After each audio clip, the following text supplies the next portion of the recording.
Hello and welcome to this edition of the Native News Update on Friday, November 13th. I'm your host for today's program, Kimberly Acosta. Many of the stories you hear here can be found at our website, IndianCountryNews.com, or you can check out IndianCountryTV.com. And here's the news for the day from the Associated Press and other Native news sources. Police believe human remains found in a remote wooded area near an old military training facility in the community of Tracadie, New Brunswick, are those of teenager Hillary Bunnell, who went missing from the Burnt Church First Nation Reserve 2 months ago. RCMP Inspector Fortin made the announcement at a news conference earlier today. He said the evidence at the scene suggests that the remains belong to the New Brunswick teen. Fortin said police suspect foul play and have a suspect in custody, but he said he could not name the suspect and that no charges have been laid. Bunnell went missing from the Burnt Church First Nation on the morning of September 5th after sending a text message to a friend that said, "Oh my God, I'm so scared." She was last seen walking home from a party along Highway 11 on the reserve. Earlier this month, police had seized and searched the home of Bunnell's cousin, Christopher Bunnell, as well as another property in the nearby community of Tepussanek. Although they would not make the link before, the police said the search of the two homes is directly related to Bunnell's case. Fortin said he could not comment on whether Bunnell's cousin Christopher is a suspect.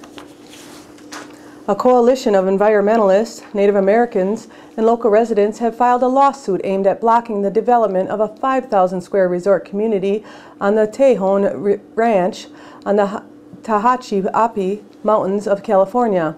The suit filed in Kern County Superior Court argues that the Tejon Mountain Village project would negatively impact roadways, Native American sacred sites, and indigenous wildlife, particularly the California condor. The project, set to include 3,450 homes, golf courses, hotels, and a commerce center, was unanimously approved in October by the Kern County Board of Supervisors. Representatives of the Tejon Mountain Village argued that they had made concessions to ensure environmental protections, specifically agreeing to preserve 90% of the company's 270,000-acre property, where the Tejon Mountain Village would be the smaller of two planned developments. A group claiming the right to land in Prior Lake, Minnesota, as descendants of the loyal Mdewakanton Dakota, have appealed their case to the U.S. Supreme Court. More than 20,000 plaintiffs are seeking monetary damages against the United States. They filed a petition November 6th asking the High Court to review a March decision by the U.S. Court of Appeals. The petitioners are descendants of Native Americans who helped settlers during the 1862 Sioux Uprising. The lawsuit Wolfchild v. U.S. was filed in 2003 by the Minnesota Mdewakanton Dakota Oyate.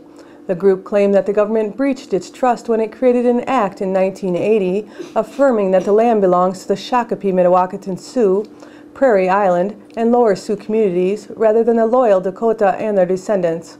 A federal judge ruled in 2007 that the plaintiffs could sue the U.S. government for mismanagement of tribal lands now occupied by the Shakopee, Prairie Island, and Lower Sioux tribes in Minnesota. An appeals court overturned that decision.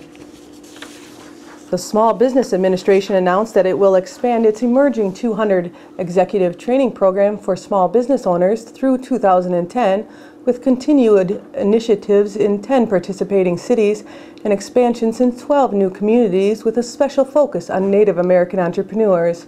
The expansion of the SBA Small Business Training Program comes after President Obama's recent promise to tribal leaders at a November 5th speech to help build economic prosperity in the Native American community. The president noted that some tribal reservations have unemployment rates of up to 80%.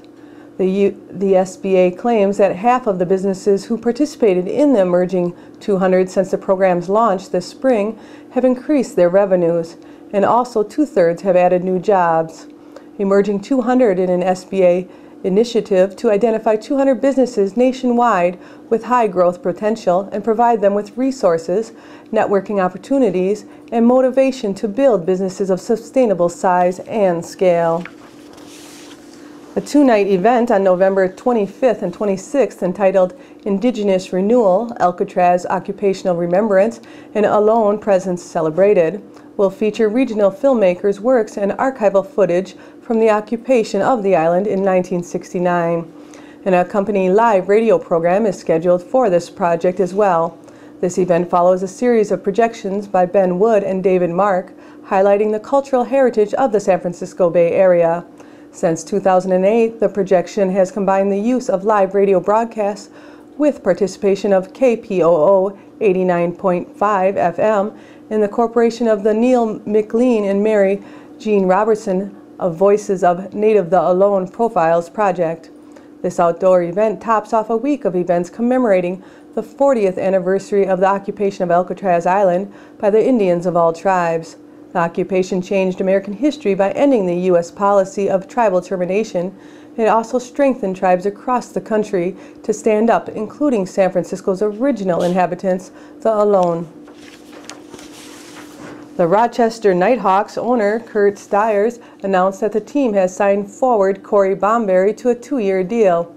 Bomberry enters his 14th season in the National Lacrosse League and makes his return to Rochester. The forward began his career with the Knighthawks in 1997 and will officially join the team when it opens the 2010 season on January 9th against the Buffalo Bandits. The Six Nation lacrosse player played in Rochester from 1997 to 2003 and won the 1997 championship. In Knighthawks history, he still ranks 7th in goals, 3rd in assists, and tied for 4th in points. He is also 2nd all-time in face-off wins. And that's the latest roundup of news from Indian Country on this edition of the Native News Update. I'd like to thank you for joining us and have a grand day.